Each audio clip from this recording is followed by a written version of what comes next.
Welcome back to another book review here on the channel, where today I'm going to be talking about Guards, which is book one of the Watch series of Discworld. So I actually started Discworld with Mort, which was book one of the Death series, and I was told you could start all kinds of places. This was an option, Mort was an option, uh, Color of Magic was an option. There's all kinds of places that you can start a Discworld series, but I started with Mort and then I went to Guards because these are two of the highly recommended books and starting places. So this is what I went with.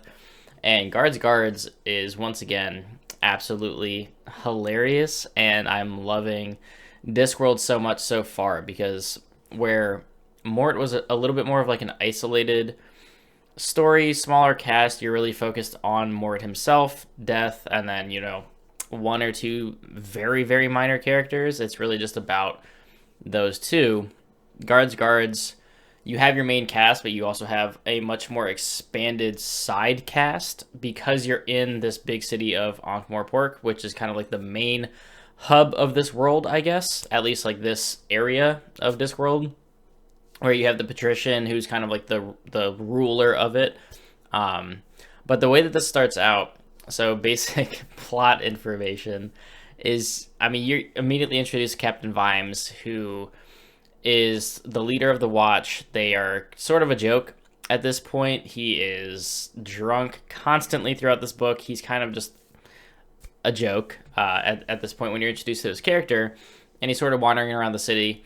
And the basic premise is there's this secret society of morons, basically, called the Elucidated Brethren, and there is a mage summoner guy in charge of them who's trying to get them to do his bidding, essentially. And he's stolen a book called the Book of Summoning Dragons, I think it was. It's the Book of Summoning. I believe it's specifically the Book of Summoning Dragons. The Summoning of Dragons is the book title. So the whole point is they want to, this leader of the society wants to overthrow Ankh-Morpork and rule it. So his plan that he hatches is to essentially summon a dragon and then have, a champion come and defeat it and be sort of the savior of the city. And the Watch needs to sort of uncover who's behind, this dragon reappearance that's happening, what's going on, get to the bottom of this case, right? So you have Captain Vimes, and you have a couple of other people of the Watch, most notably Knobs and Colin. I'm going to say it. I don't think it's Colin. It's Colon, so it might be Colin. I read this. I didn't do an audiobook, so I don't know the correct pronunciation. But those two are gigantic goofballs, and their back and forth is hilarious. They have a lot of funny dialogue where they're always talking about, like, 1,000,000 to 1 odds, and they have this whole, like, paragraph and a half long conversation of bouncing odds off of each other to get to 1,000,000 to 1 for all these different situations. It's total riot. But the other main character of this story, and really the heart of this story, is a guy named Carrot. Now, Carrot, when you're introduced to him, he is a human that was adopted by dwarves and lives in like a dwarven city. And this is why I mentioned in my recent wrap-up that this reminded me so much of Elf with Will Ferrell, because this guy's 6'6". He is very much a human, but he's been raised by dwarves. He's surrounded by dwarves. He thinks he's a dwarf. He's talking about how beautiful these dwarven women are, and when his dad tells him, like, you're adopted, you're not actually a dwarf, like, I'm sending you up to the human world, you're gonna go be part of the Watch, he's, like, so super dutiful, because that's how dwarves are supposed to be, I guess, like, that's how they're supposed to be in this world. Very, by the book, follow your family, very loyal, things like that.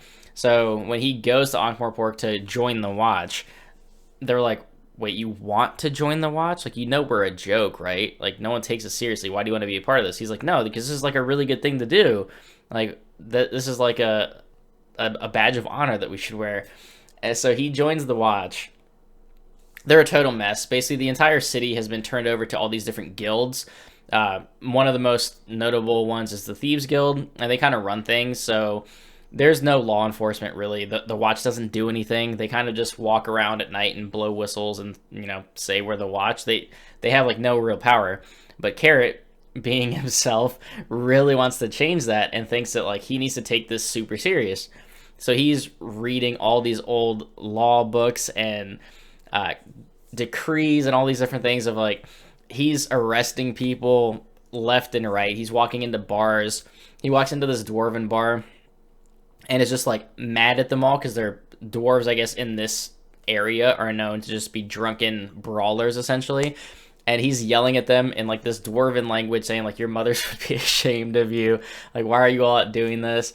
And then he goes to another bar that's just full of all kinds of nasty people and just starts like citing people and noting down all these different violations that people, all these like laws that they're violating. Gets in like this gigantic bar fight, wants to arrest everybody. This whole gag runs throughout the entire book, and it's so funny because he's always like yelling laws at people, or like even Vimes, and Vimes is like, no, like what are you talking about? No one follows this law anymore. And he's like, well, it says, you know, in Code 6, Chapter 3, you know, Paragraph 4, blah blah blah blah. And at one point, like I mentioned in my wrap up, he the patrician who you're introduced to, who rules this city, he had like a carriage violation on one of his wheels, and Carrot was in the middle of writing him up for that and was about to try to arrest him, and Vimes and them were like, no, like don't do that. So they have to save him from himself. So it's basically a band of misfits that are part of this city watch that are a total joke, and they are the ones that end up having to solve this problem of, you know, these dragons returning, because no one knows what the hell is happening. Like, dragons haven't been seen in forever. It's kind of appearing, you know, burning people and then bouncing out, and like no one knows where it went. And then, so like when they start looking into it, they're like, there's got to be a nest around here. Like, dragons there's some kind of lair. There's this whole thing put together by the patrician of like people searching for it and talking about how like, well, if you find a dragon, there's gonna be gold. So they're like basically trying to say that you're gonna make a bunch of money by finding the dragon. You have like this merchant that's just trying to like price gouge people for like dragon gear. It's all hilarious. The writing in these books is so witty and smart, and it's essentially a parody of a lot of like fantasy that exists, and that's why it's so entertaining, because Terry Pratchett's writing and intellect is just like second to none. He does this so well, where like other authors try to do a lot of humor and it doesn't really land.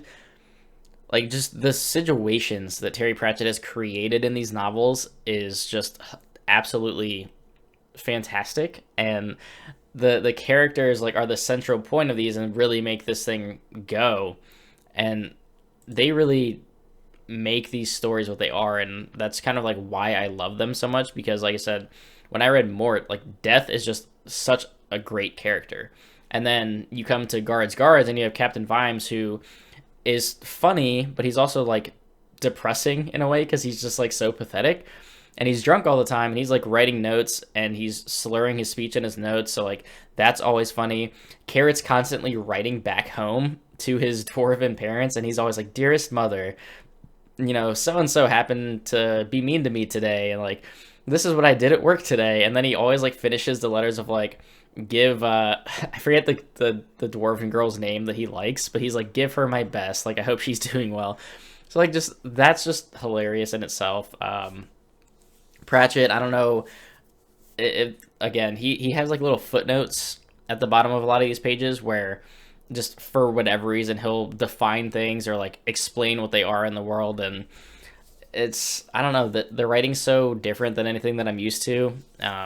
It's absolutely just fun to read. I mean, they're super short, so they're easy to get through, and the plot and the premise and the characters, everything's just so ridiculous that it's just such a fun time. And that's why I love these books so far, and I'm really looking forward to getting further into them, because I've seen pictures of like the Watch. There's a ton of characters, so I have to think that they kind of like build their ranks after this book, because there's a lot of characters that I have yet to meet, which, I mean, beyond like the main 4 or 5 that are in it, they add the librarian, who is a monkey. He's an orangutan, and he joins the Watch. And there's this running gag throughout the book where treat him like a person, because he's part of society, but like if you call him a monkey, he just freaks out. And there's this whole part of the book when I think Carrot's like about to call him a monkey. They're like, no, no, like don't say that word. They're like, you can't call him a monkey. And then he's like, oh shit. It's just like, it's, I don't know. The whole thing is awesome. The Secret Society is some of the best dialogue and scenes in this book too, because you have this guy in charge of them, right? And he's trying to take over the city, but he's surrounded by idiots, and all these different brothers of the society get in these like little internal arguments and like philosophical discussions. Well, he's just like trying to get his point across, and he'll be like up at the front of the podium, like, this is what we're gonna do, and then one of them will be like, but wait, what if this happens? And then somebody else is like, well, if that happens, then we can't go through with it. And they just like go on these tangents, and he's just sitting there like, basically you can tell he's just like, oh my god, like how am I gonna deal with these people? So just everything about it is great. Whatever the hell BBC is doing with this TV show, I don't know. They clearly didn't read the book or care about the material. That's a side tangent, but I went back and watched the trailer after reading this, and I was just like, what the hell is this? Like, this is not the watch. Anyway, irrelevant. Oh yeah, the Carrot's like first day on the job, he arrests the leader of the Thieves Guild. And they're like, what do you mean you arrested the leader of the Thieves Guild? He's like, well, he's a thief. Of course I arrested him. And Captain Vimes is like, you can't do that. Like, you can't arrest the thieves. They run everything. So, like, this whole city is a mess. The Watch needs to be taken seriously again. So it's just, I don't know, it's like a medieval, like, investigative team of just misfits at the center of this, way in over their head. Carrot's kind of like a fish out of water. Everything was just so much fun. I mean, I think I mentioned this before too. There's like a crazy cat lady, but she has dragons, and they're all like stumpy baby dragons, because I guess there's different types of dragons, and they're swamp dragons, so they're like not good dragons. They're tiny, they're like fat, and they have tiny little wings, and they're adorable. Like at one point he holds one up and makes it breathe fire to like get somebody away from him. So I don't know. These books are great, tons of fun. The dialogue is witty and humorous and unlike anything that I've ever read before. Total palate cleanser type of book. If you're reading something depressing like Assassin's Apprentice, or just really heavy, big epic fantasy, dense books like Malazan, or even like trudging through Wheel of Time, these books are perfect to just fit in between those, like breath of fresh air, read something in a couple of days, a couple of sittings, and just have a good time with it. So I highly recommend Discworld. If you haven't read these books, or you're kind of wondering like I was, if you would even enjoy the kind of humor, I kind of equate this to reading like a Monty Python book. Like if you watch Monty Python and the Holy Grail and you think like that kind of thing is hilarious, where they parody everything about like a medieval like search for the Holy Grail quest, and like the kind of humor that's in it, and the jokes and the timing, that like British humor, lots of dry humor at times, like that is perfectly encapsulated in these books, and I love it. But that's going to do it for Guards. I'm definitely looking forward to continuing the watch books here shortly and finding out more about Discworld and all the other series within it. So like and subscribe, as always, everybody. Do hit a Patreon if you want to support the channel financially. That is, of course, always optional, but always appreciated. Greatly appreciate each and every one of my patrons. Definitely jump in Discord, though, and continue the conversation with me, or at least drop in the comments down below. Let me know your favorite Discworld book, if you liked Guards, if this helped convince you at all to read it, if you haven't. But until next time, everybody, keep reading.